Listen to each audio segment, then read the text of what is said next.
दोस्तों, ज्यादातर लोगों ने भगवान राम, माता सीता, राम रावण के युद्ध के तथा हनुमान द्वारा लंका दहन समेत रामायण के पात्रों और घटनाओं से जुड़ी न जाने कितनी कहानियां सुनी होंगी, लेकिन शायद ही कोई रामायण के अहम पात्र मंदोदरी के बारे में जानता होगा। मंदोदरी को लेकर इस दुनिया में कई सवाल आज भी बने हुए हैं। मित्रों, वास्तव में रामायण में मंदोदरी का परिचय केवल रावण की पत्नी के रूप में ही नहीं, बल्कि एक बुद्धिमान और धर्म के रास्ते पर चलने वाली स्त्री के तौर पर किया गया है। एक तरफ सीता के अपहरण के लिए रावण की बार बार आलोचना की, तो वहीं दूसरी तरफ अपने पति को धर्म के मार्ग की तरफ चलने के लिए काफी बार प्रयास भी किया। लेकिन किसी ने सही कहा है, विनाश काले विपरीत बुद्धि। ऐसा ही कुछ रावण के साथ हुआ। अगर रावण अपनी पत्नी मंदोदरी की बात मान लेता तो शायद राम और रावण युद्ध की स्थिति पैदा ही नहीं होती। खैर, जो भी हो, रावण को उसके किए गए कर्मों के अनुसार उसका फल मिल गया।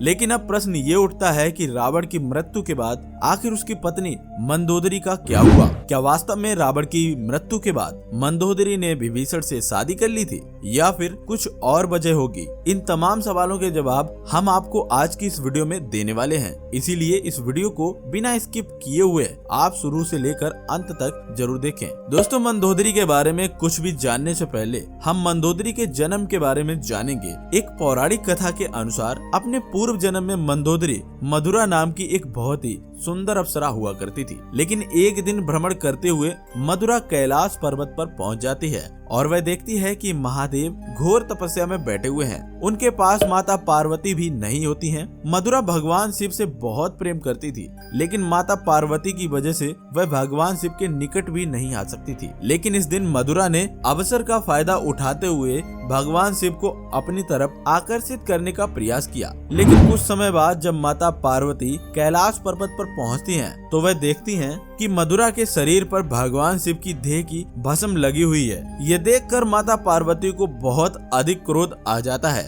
और वह मधुरा को श्राप दे देती हैं कि हमेशा के लिए वह मेढकी बन जाए। माता पार्वती के मुख से इस तरह का श्राप सुनकर मधुरा काफी घबरा जाती है और वह माता के सामने क्षमा मांगने लगती है। तभी महादेव की आंखें भी खुल जाती हैं और महादेव को इस पूरी घटना के बारे में पता चलता है। तो वह पार्वती से मधुरा के श्राप को कम करने के लिए कहते हैं। तब पार्वती जी मधुरा से कहती हैं कि मैं श्राप तो वापस नहीं ले सकती हूँ, लेकिन इतना कर सकती हूँ कि तुम्हें 12 वर्षों के लिए कुएं में मेढकी बनकर रहना होगा और 12 वर्ष बाद तुम दोबारा से अपने रूप में आ जाओगी। इसके बाद मधुरा एक मेढकी का रूप धारण कर लेती है और पृथ्वी लोक पर कुएं के अंदर जाकर रहने लगती है। मधुरा लगातार 12 वर्षों तक कुएं के अंदर रहकर ही अपने श्राप से मुक्त होने का इंतजार करती है। 12 वर्षों के बाद मधुरा स्त्री के रूप में आ जाती है। तभी वहाँ पर मायासुर और उसकी पत्नी हेमा पुत्री की कामना करने के लिए भगवान शिव की प्रार्थना कर रहे होते हैं। तभी उन्हें कुएं से एक स्त्री की आवाज सुनाई देती है। जब भी कुएं के पास पहुंचते हैं तो वह देखते हैं कि एक सुंदर कन्या कुएं के अंदर अपने प्राणों की रक्षा की गुहार लगा रही है। इसके तुरंत बाद मायासुर मधुरा को कुएं से बाहर निकाल लेता है और बाहर निकालने के बाद मधुरा से पूछता है कि वह किसकी पुत्री है और यहाँ पर क्या कर रही है। तब मधुरा उन्हें बताती है कि इस दुनिया में उसका कोई नहीं है। ये सुनकर मायासुर और उसकी पत्नी हेमा मधुरा को गोद ले लेते हैं। गोद लेने के बाद मधुरा का नाम बदलकर मंदोदरी रख दिया जाता है। मायासुर और हेमा की पुत्री प्राप्ति की मनोकामना पूर्ण हो चुकी थी। इस खुशी में मायासुर ने अपनी पुत्री के लिए एक नगर की स्थापना की, जिसका नाम मंडोर रखा। आज भी मंडोर राजस्थान के जोधपुर जिले का एक छोटा सा गांव है। दोस्तों, हमने मंदोदरी के जन्म के बारे में तो जान ही लिया। अब हम जानते हैं कि आखिर मंदोदरी और रावण का विवाह किस तरह से हुआ। तो दोस्तों, इसके पीछे भी एक कथा है। कहा जाता है कि जब मायासुर ने मंडोर नाम के नगर की स्थापना की, तो इसकी सुंदरता के चर्चे चारों तरफ काफी तेजी से फैलने लगे। जब इस बात की खबर रावण को हुई तो वह इस नगर को देखने के लिए पहुंचा। लेकिन जब रावण ने इस नगर में मंदोदरी को देखा तो वह उसकी सुंदरता पर मोहित हो गया। जब रावण को पता चला कि मंदोदरी कोई और नहीं बल्कि मायासुर की बेटी है, तो उसने मायासुर के सामने मंदोदरी से विवाह करने का प्रस्ताव रख दिया। लेकिन जब इस बात का पता मंदोदरी को चला तो उसने तुरंत शादी के लिए मना कर दिया। रावण ये जानकर बहुत ही क्रोधित हो गया और उसने मंडोर को नष्ट करने की बात कर डाली। ये सुनकर मंदोदरी काफी डर जाती है और रावण के साथ शादी करने के लिए राजी हो जाती है। कहते हैं कि वह जगह आज भी मौजूद है जहां रावण और मंदोदरी ने फेरे लिए थे, लेकिन वह जगह अब खंडर हो चुकी है। सिर्फ अब इसके अवशेष ही वहाँ पर बचे हुए हैं। हालांकि अब भी बड़ी संख्या में लोग इस जगह पर जाते हैं और महाशक्तिशाली रावण से जुड़ी कथाओं से जोड़कर इसको देखते हैं। वहीं दूसरी तरफ रावण और मंदोदरी की शादी को लेकर एक और पौराणिक कथा मिलती है, जिसके अनुसार कहा जाता है कि मंदोदरी द्वारा भगवान शिव की तपस्या करने के बाद फल के रूप में उन्हें रावण जैसा बुद्धिमान और शक्तिशाली पति मिला। इस पौराणिक कथा के अनुसार त्रेता युग में मंदोदरी ने अपनी सखियों के साथ भगवान शिव की खूब तपस्या की और तपस्या के रूप में मंदोदरी ने भगवान शिव से मांगा कि उसे पृथ्वी का सबसे बुद्धिमान और शक्तिशाली पति मिले। और उस समय पृथ्वी लोक पर रावण से ज्यादा बुद्धिमान और शक्तिशाली व्यक्ति कोई नहीं था। इस वजह से रावण और मंदोदरी का विवाह हुआ। दोस्तों, वहीं पौराणिक कथाओं में इस बात का जिक्र भी मिलता है कि मंदोदरी का मायका मध्य प्रदेश का मंदसौर जिला है। मंदसौर के खानपुरा में रावण की 51 फीट से भी अधिक ऊंची मूर्ति बनी हुई है। खानपुरा में रहने वाली महिलाएं आज भी इस मूर्ति के सामने अपना घूंघट नहीं उठाती हैं, क्योंकि वह रावण को अपना जवाई मानती हैं। दोस्तों, मंदोदरी जितनी रूपवान थी उतनी ही अधिक बुद्धिमान भी थी। जब रावण माता सीता का हरण करके लंका लेकर आया तो मंदोदरी ने उसे बहुत समझाने का प्रयास किया था कि राम साक्षात भगवान का रूप है। अगर तुम सीता को सही सलामत भगवान राम को वापस लौटा दोगे तो तुम्हारा कोई भी नुकसान नहीं होगा। लेकिन अपने घमंड में चूर होने की वजह से रावण मंदोदरी की एक भी बात नहीं सुनता है। इसके बाद भगवान राम वानर सेना के साथ लंका पर हमला कर देते हैं। युद्ध के दौरान राम और रावण का आमना सामना होता है। रावण को अमरता का वरदान प्राप्त था। इस वजह से जब भी भगवान राम उसकी भुजा और सर को काटते तो वह दोबारा से वापस लग जाती थी। लेकिन तभी विभीषण ने भगवान राम को रावण के अमरता वाले वरदान के बारे में बताया। इसके बाद भगवान राम रावण की नाभि पर वार करते हैं। उसके अमृत को वह पूरी तरह से सुखा देते हैं। इसके बाद रावण की मृत्यु वहीं हो जाती है। आप में से ज्यादातर लोग यही सोचते होंगे कि रावण की मृत्यु के पीछे विभीषण ही जिम्मेदार था। तो दोस्तों, आप गलत हैं। विभीषण के साथ साथ रावण की मृत्यु का जिम्मेदार मंदोदरी को भी माना गया है। अब आप लोग सोच रहे होंगे कि मंदोदरी तो एक पतिव्रता स्त्री थी और अपने पति के प्राण बचाने के लिए भगवान की पूजा भी किया करती थी, तो फिर वह अपने पति को क्यों मरवाएगी?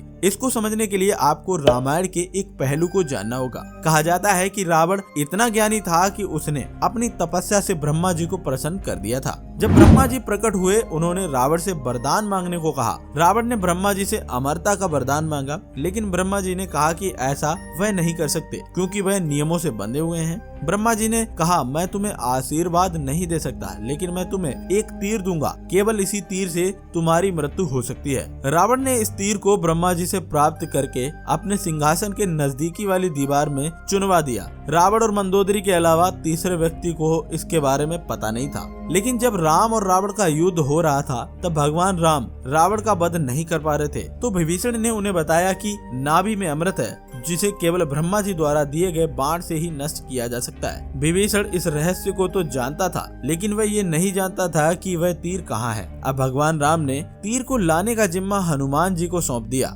हनुमान जी लंका की तरफ निकल पड़े, लेकिन लंका में जाने से पहले हनुमान जी ने एक ज्योति का रूप धारण कर लिया। लंका में मंदोदरी अपने पति की मृत्यु को लेकर बहुत ही चिंतित थी, लेकिन जब उन्होंने ज्योति को देखा तो वह खुश हो गई और अपने पति की मृत्यु न होने का उपाय उनसे पूछने लगी। लेकिन हनुमान जी ने बातों ही बातों में मंदोदरी से इस बात का पता लगा लिया कि आखिर वह तीर कहाँ रखा हुआ है। इसके बाद हनुमान जी उस तीर को लंका से चुरा ले जाते हैं और भगवान राम को दे देते हैं, जिसके बाद भगवान राम रावण का वध कर देते हैं। रावण का वध होने के बाद मंदोदरी बहुत ज्यादा दुखी हो जाती है और सती होने के लिए हवन कुंड में अपने प्राण त्यागने का मन बना लेती है। लेकिन भगवान राम मंदोदरी को समझाते हैं। इसके बाद मंदोदरी अपने प्राण त्यागने के संकल्प का त्याग कर देती है और खुद को एक कमरे में बंद कर लेती है। इसके बाद भगवान राम विभीषण को लंका का राजा बना देते हैं और माता सीता सहित अपने छोटे भाई लक्ष्मण के साथ अयोध्या को वापस चले जाते हैं। लंका का राजा बनने के बाद विभीषण लंका की काया पलट देता है, लेकिन कुछ दिनों बाद मंदोदरी कमरे से बाहर निकलती हैं और विभीषण के साथ शादी कर लेती हैं। दोस्तों, मंदोदरी का विभीषण के साथ विवाह करने वाली बात पर हर किसी को सोचने पर मजबूर होना पड़ता है, क्योंकि मंदोदरी एक पतिव्रता स्त्री थी जो अपने पति के अलावा पराये मर्द की ओर देखना भी पसंद नहीं करती थी। ऐसे में पति की मृत्यु के बाद विभीषण के साथ शादी करने वाली बात पर हर किसी को शक हमेशा होता रहता है और लोग इसको झूठ मानते हैं। दोस्तों, रामायण में ऐसे बहुत सारे किस्से हैं जो हर किसी को सोचने पर विवश करते हैं। कुछ लोग मंदोदरी का विवाह विभीषण के साथ करने वाली बात को इसलिए सच मानते हैं क्योंकि जब भगवान राम ने बाली को मारा था तो सुग्रीव ने भी बाली की पत्नी से विवाह कर लिया था और उस समय ऐसा ही प्रचलन होता था। ये बात भी सुनने को मिलती है। खैर, जो भी हो दोस्तों, आपका इस विषय पर क्या मानना है, आप अपनी राय हमें कमेंट बॉक्स के माध्यम से जरूर बताएं। अगर आपको वीडियो पसंद आई हो तो वीडियो को ज्यादा से ज्यादा लाइक करें। यदि आप ऐसी वीडियो और देखना पसंद करते हैं तो आप हमारे चैनल को सब्सक्राइब जरूर करें।